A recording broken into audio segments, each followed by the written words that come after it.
Fortunately, we can't really, we submitted another talk on the political side together with the gentleman over there, Mr. Robert Lee. Unfortunately, it was turned down because he's with the United States Air Force.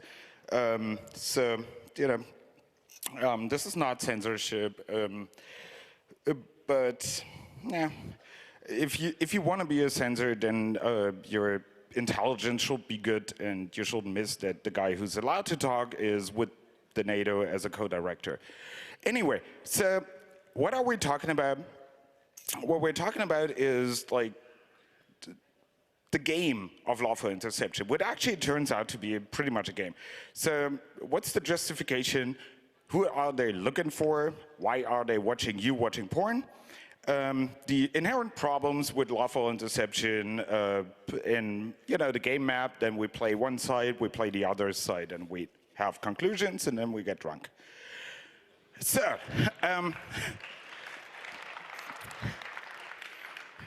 awful.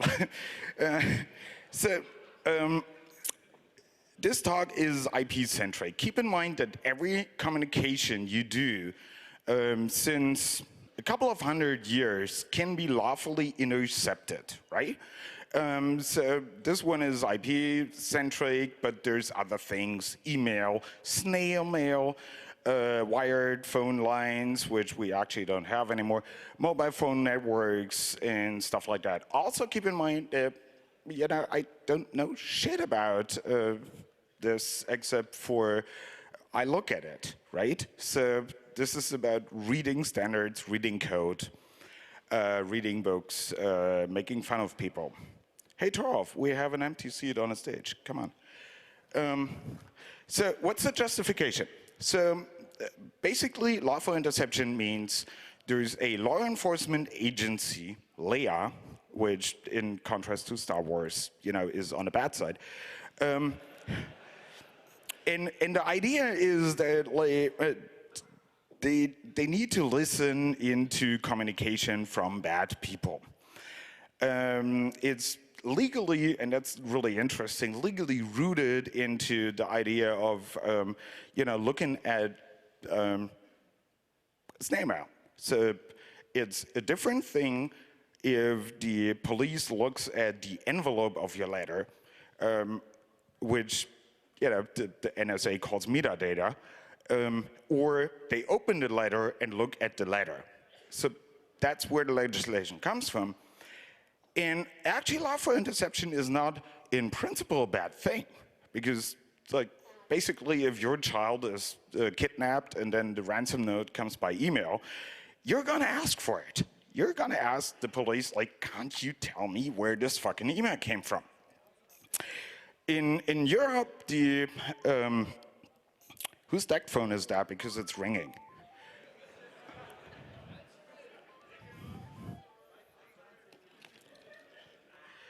Now, I did that a couple of congresses ago.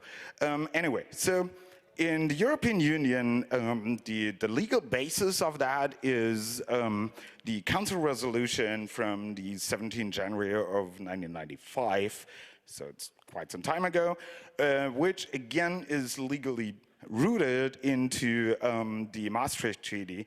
And basically the Maastricht Treaty says that we have police cooperation for the purpose of preventing committing terrorism, that's all of you,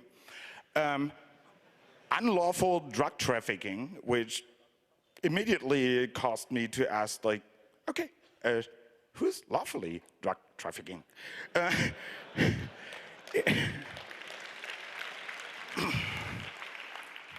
I mean, you need to know supply chains and other serious forms of international crime.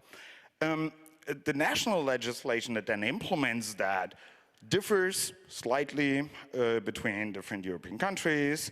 One of the primary things is how much the network operator is allowed to say.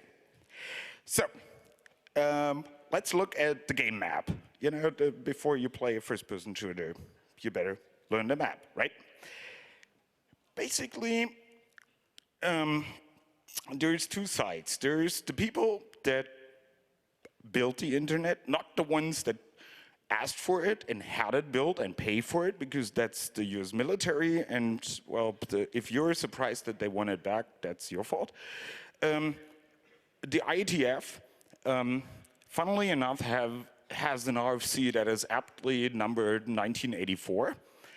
And that RFC basically says, you know, everyone should encrypt everything to everything from point to point. And you know, circumventing this encryption has no proven benefit. The NSA might beg to differ. Years later, the IETF came on with the policy on wiretapping, where they had a couple of interesting points. One series is that tools which are effective for a purpose tend to be used for that purpose. Oh, surprise. However, what they're not saying is everyone can do that. That doesn't mean it's the people that you build it for. The second point being tools designed for one purpose that are effective for another purpose tend to be used for the other purpose as well. This is commonly known as HTTP. And then if a vulnerability exists in a security system, it's likely that someone will take advantage of it sooner or later, and that's what this talk is about. So in the same RFC, they basically sum up the security considerations with 3 points, and this is really important for this discussion. The system is less secure than it could be had this function not been present, because you're extending the attack surface, right? The system is more complex, and it could be had this function not be present. Same argument. Being more complex, the risk of unintended security flaws in a system is larger, known as PRISM. So basically, wiretapping, even if it's not used, therefore lowers the security of the system. In today's world, you would say wiretapping, if it hadn't been implemented, wouldn't allow PRISM to exist. Why is wiretapping so difficult? So, first of all, Lawful Intercept, as many government-regulated functions in an ISP, is a cost center.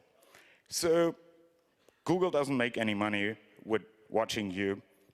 Well, scratch that. They make all the money with watching you.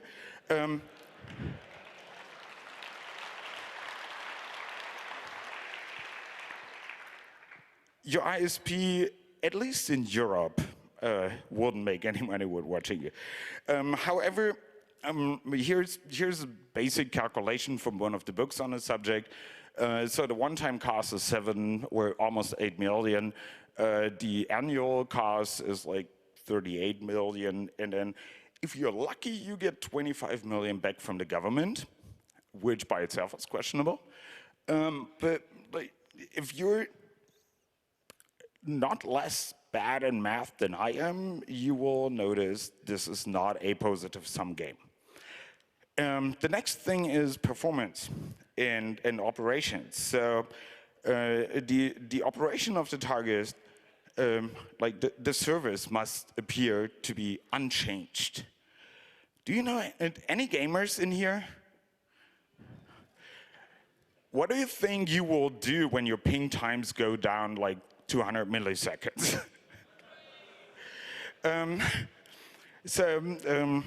Which was actually triggering the naming of the talk.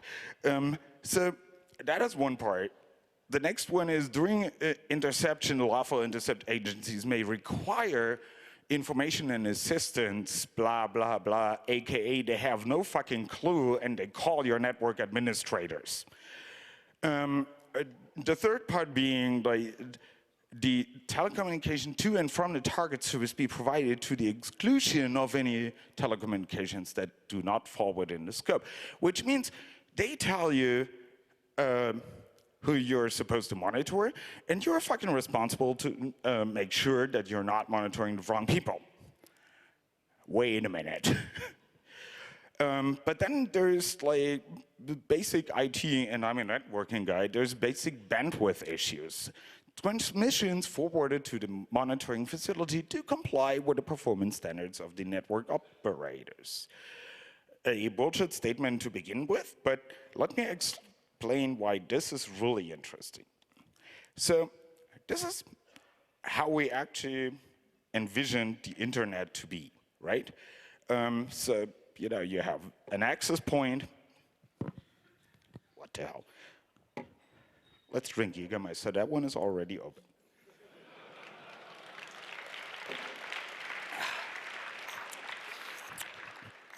I've never been applauded to getting drunk. That's awesome. Basically, this is how we envision the internet. Or basically, this is what DARPA asked for. So if you bomb one site with a nuke, things still work. So on the right side, you have the webcam that you pay for to use. And on the left side, you have the average nerd, me included, certainly, that has an ADSL line. This is what the two arrows mean, right? So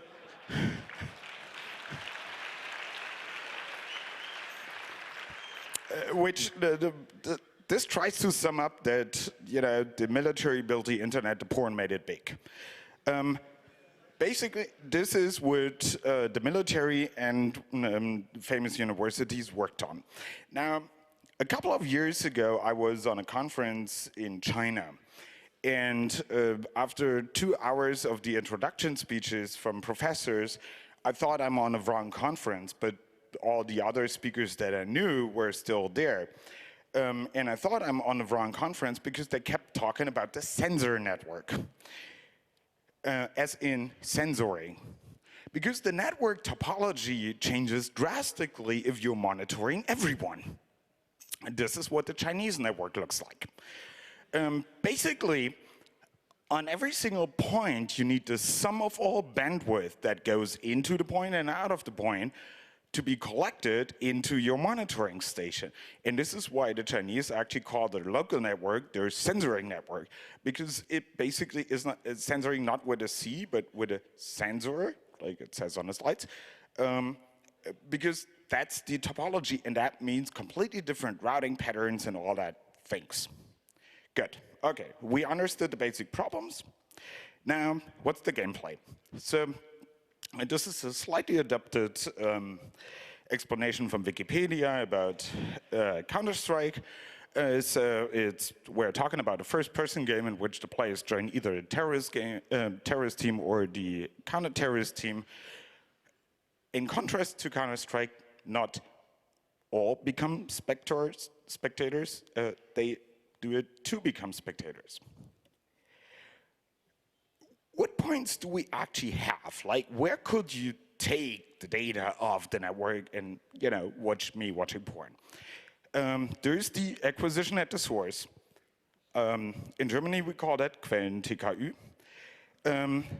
There's the next hop, which is the plastic router that you get from your ISP or Media Market or whatever.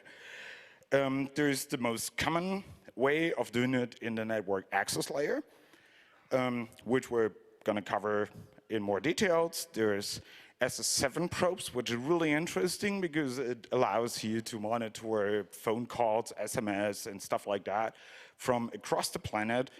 You don't have to be in the network stream. You can actually, tell the SS7 network, give me that SMS.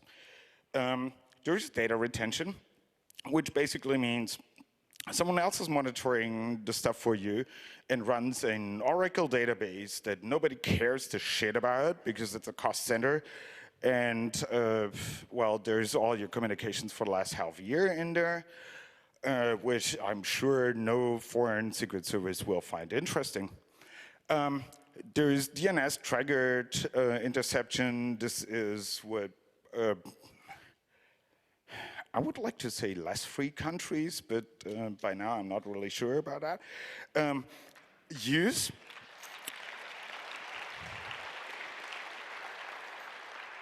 And then there's the threat actor of the type global observer, which, as far as I know, is a term that the NSA actually coined for designing crypto algorithms. So we're playing on the good side now. We're the counter-terrorists, which means let's arm up and get them. So, of course, we play the counter-terrorists because we're all the good girls, guys, whatever in between, and an android. This is how it looks like. So the US has a slightly different model called CALIA. In Europe, we use the ETSI model, ETSI. So basically, that has three interfaces. The first interface, it looks like the computer interface, but it's actually an interface between people. So yes, there is people involved. So the he one will talk to the network operators, legal people, and say, we have this warrant or whatever, we're the French Secret Service or blah blah blah. Like, can we please have that interception? The second interface, IRI, is what we all know as metadata. So if you have an IRI feed, that is in an email to, from, subject, basically the entire header. On IP communication, it will be the IP header plus TCP or UDP if they can recognize it. The content of communication means TCP dump, save everything, right? So this is three different ways of dealing with that. And as you see with the big bubble, it's all the fucking ISP's fault. Yeah, the police just won it. And this is far from complete, but I liked it because there's a couple of vendors. SS8 is, as far as I know, from Israel. They're interesting because most of the configuration templates that you find on the net, like, okay, I'm running an ISP, I'm new in my job, how do I configure LI for blah blah? This is what gets sent. Now, imagine you have absolutely no clue on what you're doing, and someone sends you a line of configuration for your Cisco. What do you think happens? Control-C, Control-V, send. So not surprisingly, SS8 passwd is a very common password. There's other vendors. Interestingly enough, because like I pointed out that Lawful Interception is a cost center, most of the LI vendors actually market their stuff with billing systems. There's books on return of investment on Lawful Interception. And this is like the second case. I would like to point out that the number 3 to 5 are followed by AG, as in German company. Guess who's the biggest vendor in the world? There's interesting features. Like some companies have that feature of IRI information is sent to you by fax. Excuse me? Like the next one, they have an add-on that converts voice over IP calls into ISDN calls. Now, let me think. I can produce about 200,000 voice over IP calls per minute at home. How many ISDN lines do you have? And there's all kinds of interesting stuff. So here's just a takeout from one of the vendors, and not necessarily one of the mentioned, that says things like it includes optimal granularity to preserve privacy. Okay, so you rebuild myself out of Legos. That's fine. So it captures only the traffic to and from the entity listened on the warrant.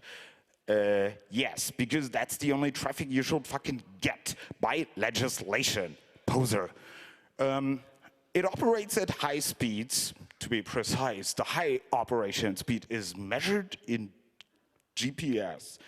Yes, it ensures the blah, blah, blah. And the traffic interception happens in the core network, minimizing the number of devices that need to be, let me replace that, owned. So this is what we're looking at, right? Now, what blew me away, if you know me for a while, Cisco actually published their Lawful intercept interface with the IETF. They made an RFC out of that. The IETF went full FIFA mode, like, I'm not talking to you. This is all your problem, for good reason. But what the fuck? I mean, Cisco is the only fucking vendor that does the right thing and has the LI interface peer-reviewed. You know, parts of my worldview started to crumble on the left side. But then, you know, I looked at it and I'm like happy because, okay, cool, it's still Cisco. The authentication design is a complete failure, simply because the law enforcement authentication and authorization tabs happen at the mediation device. Now the interception and the question, where do you send the traffic that you intercept? That happens on a router. Let's see. So this is from the RFC. So basically, he1 is the non-technical interface. I assume that by now the LI administration function is a web interface that both company lawyers and police access. I wonder how. And this configures, in the center, there's the mediation device. So the mediation device talks to IRI, metadata collection. As far as I know, Cisco doesn't have any. You're gonna fucking kidding me. Okay, I apparently need to hurry up. And so the rest happens there. So to let pictures speak faster than I do, this is basically how it looks like. And, oh my God. I'm at slide 20 or 44 and 15 minutes left. Good. So this reference model basically says here's SNMP v3. That's common, well-controlled. Everyone knows exactly what they do. You need authentication. But the thing is, everything you do is a single UDP packet. The mediation device does all the bullshit. It manages whatever, and the router only does what it's supposed to do. Well, LI basically violates the basic, absolutely pure basic design principle of a router. Because LI matching happens in what's called the critical path. Why do you buy a router? Take packet from here, move it here as fast as you fucking can. Alternatively, look at it. That means your porn feels like in the 80s. So, and that's illegal, as I told you.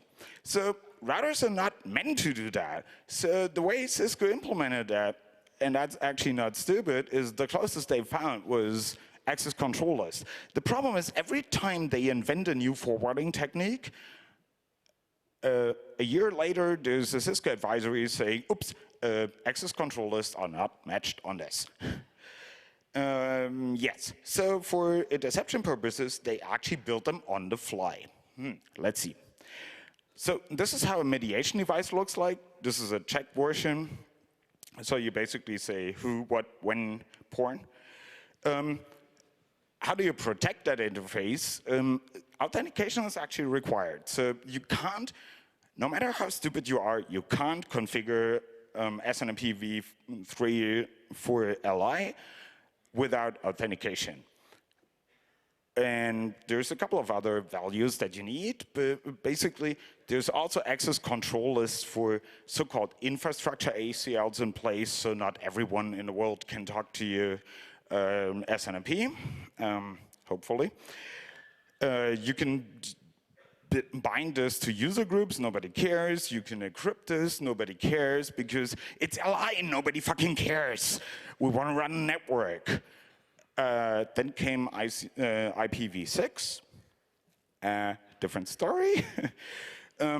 And there's notifications, so it tells you when there's lawful interception going on, but this is not meant for the network operators. This is meant to be sent to the mediation device. So, you know, it pulls its head out of its ass. So, counter-terrorists win, right? That was the point. This is why we put this all in place. Now, just for educational purposes as a thought experiment, we're going to play the other side. The options that we have is, point one, do whatever terrorist known on the world does, not using the internet. For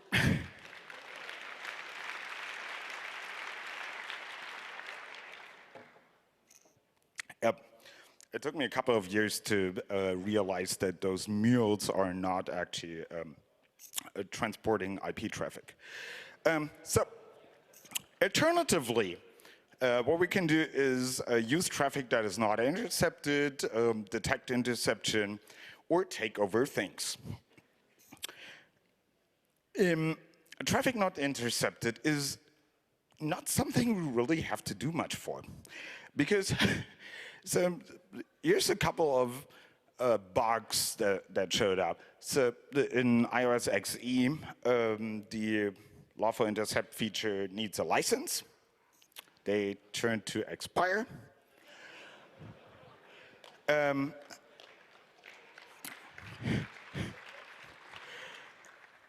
keep in mind, this is something nobody fucking cares about it. The VRF-based interception, VRF as a virtual routing frameworks, basically, if your company is like, we don't need encryption because we have an MPLS or a service provider, virtual private network over the internet, those are not encrypted. And even if they are, they're encrypted between point and point. So if lawful interception agency wants to listen to your traffic, here they go, right?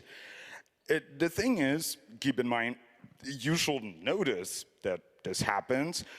Things break, like minor things, like policy-based routing. Nobody uses that. Server load balancing. Whoever has a web farm has never heard of it. You know, basic things. Then LI in general is prioritized over other features. So other features that break, optimized ACL logging. I imagine this guy at Cisco going like, yeah, we have the optimized ACL logging, and they see the interceptions going on because we build ACLs. Duh.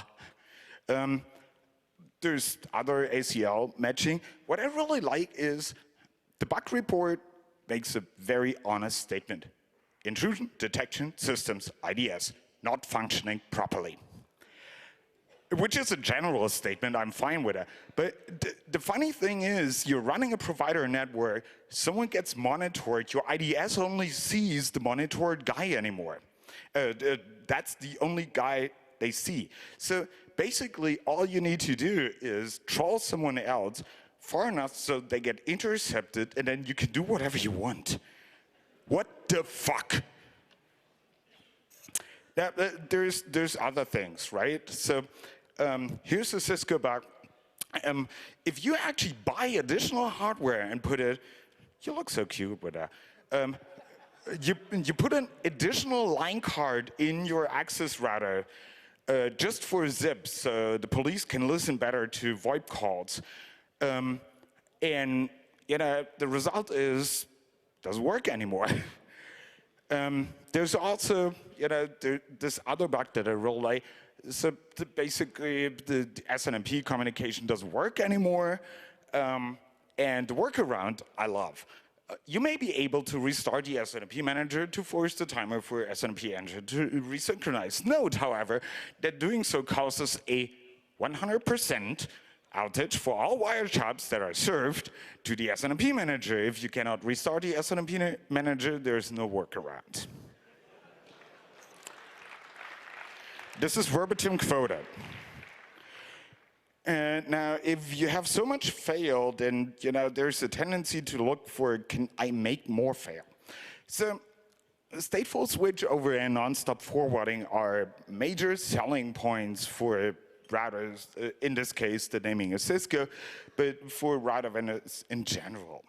If you have a site that is somewhat interesting, you actually have more than one router, and you have hot standby. The thing is, this doesn't support LI. So if you have a switchover, all the tabs are lost. Interestingly enough, if you cause a switchover, every router vendor in the world will tell you it's not a security issue as long as the other side took over. Yep, it's not a security issue, it's an LI issue, but that's not your problem. And the other thing that I found is that the domain name for both the router and the mediation device, I hope nobody gets zone transfers from ISPs, are actually registered with the DNS. And I defer to Dan Kaminsky to tell you what's wrong with that. Now, size does matter.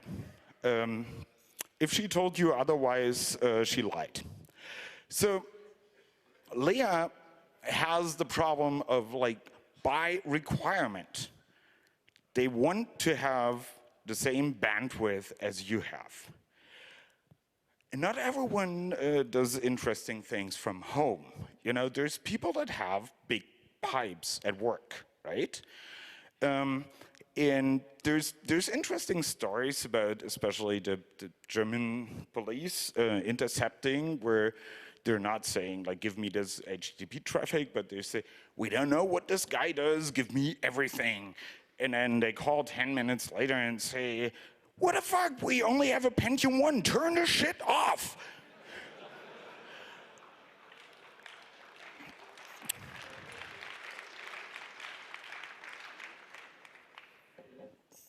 That's what I was trying to point out with a sensor network. So, also, somehow the vendors managed to negotiate, that's what you have lobbyists for, top-level load on the routers, because nobody wants to pay for the police watching you watching porn, right? So basically, here's some examples. You can only intercept 2% of the calls. Given the fact that running a VoIP gateway is a relatively cheap thing, find some other 8 people that generate interesting stuff. And there's also bandwidth problems. They really fucking hate you to mirror the world and then, go partying. And numbers do matter. So there's other interception mechanisms that are not Cisco that use flow tracking. Now, flow tracking is random sampling. If you download enough documentation, records of the talks here, this one little email is very unlikely to be caught.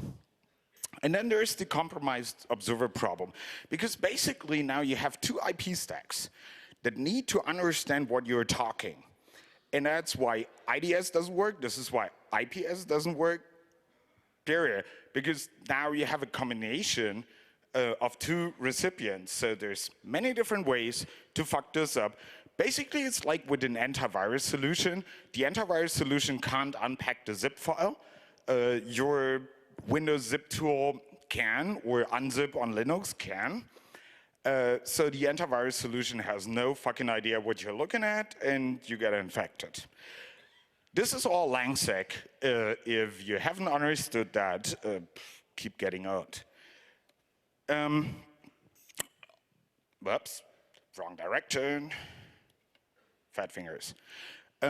So what I said about the code in the critical path, basically what it means is the people at the router vendors try to get out of the code for LI as fast as possible because they're not liable.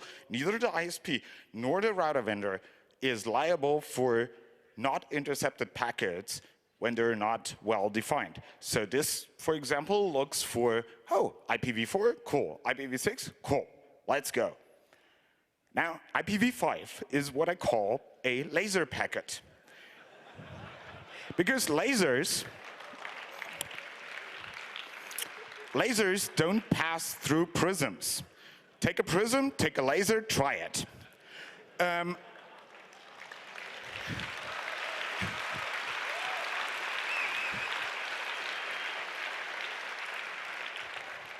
I'm boring Fukami, I'm sorry.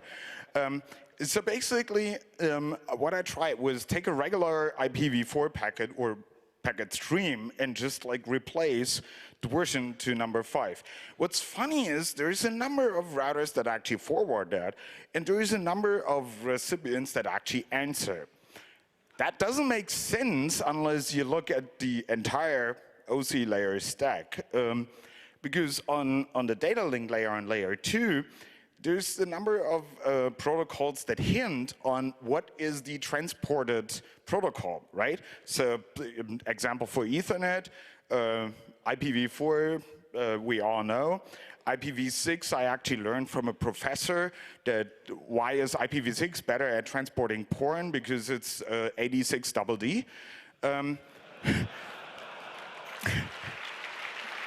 That's not my thing. His response was, how else do you make the students remember? So basically, they take the hint from the layer 2 protocol and ignore half of the IP header just to get rid of the packet faster because they're built to, get rid of the packet. How do you get around interception? Now, one of the things is what you just saw here, but I'm skipping this for time reasons before Hydas kills me. To punt a packet, this is what this thing here shows. Like, we can't figure out shit and we punt a packet. To punt a packet means you're handing, like we're talking about a router this size, and you're handing the packet all the way up to the main CPU. Now, the main CPU is actually not there to forward packets. It's basically like when you have a company with a couple of hundred employees and everyone escalates every problem to the CEO. At some point, the CEO reboots, or gets handed off to medical people. This happens with Cisco's as well. So the interception target can basically just produce perfectly legal packets and send to whoever it wants. I'm not a lawyer, but this should actually even be legal in Germany. This pushes the CPU to 100% load, like Java. And there's, in contrast to your PC or Mac, there's a watchdog process on Cisco that kills the machine and reboots it when the CPU is hanging on 100% too long. Now, consider the following. You have a communication partner. Let's say he's in an embassy in London.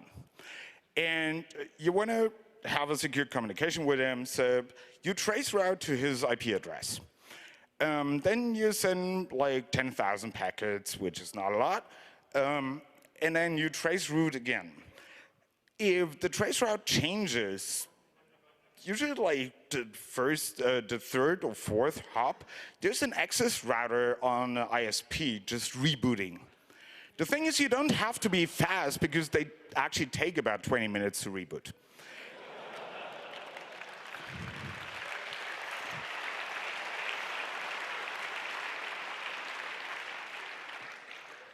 Now, if you come up with the idea, well, let's take over the Lawful intercept device, That's a really bad idea. Although, like Windows 2000 or Sun Solaris is like probably years old older and still have for that, that not a good idea. No, because there's people that are called compliance people, and almost.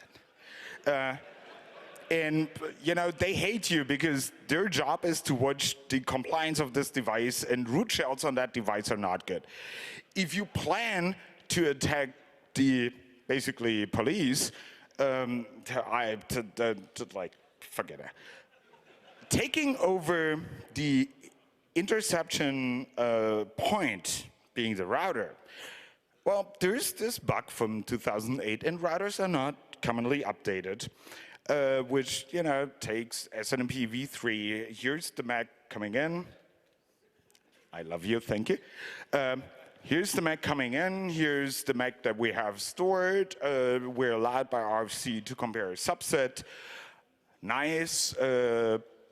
If the packet says the MAC length is 1, then the attacker only sends 256 packets and is certainly authenticated.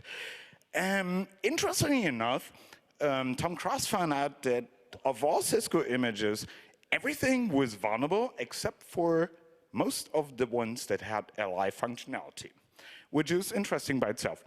But also SNMP v3 gives very detailed feedback on the authentication failure. So it tells you username not known, password not known, you're coming from the wrong address, blah, blah, blah. When we talk about the LCLs, remember that we're talking about UDP. So the best practice, best common practice documents for providers say prevent spoofing from everywhere outside your network. You're in their network, you're their customer. And apparently people have covered attacking Cisco IS before, I don't know. Anyway, so what does that mean? Terrorists win. So the German term is Erledigung durch Zeitablauf. So you're basically just waiting for everyone else to put more interception code in. But in fact, like, I don't think anyone in this room is a terrorist unless they're paid for it.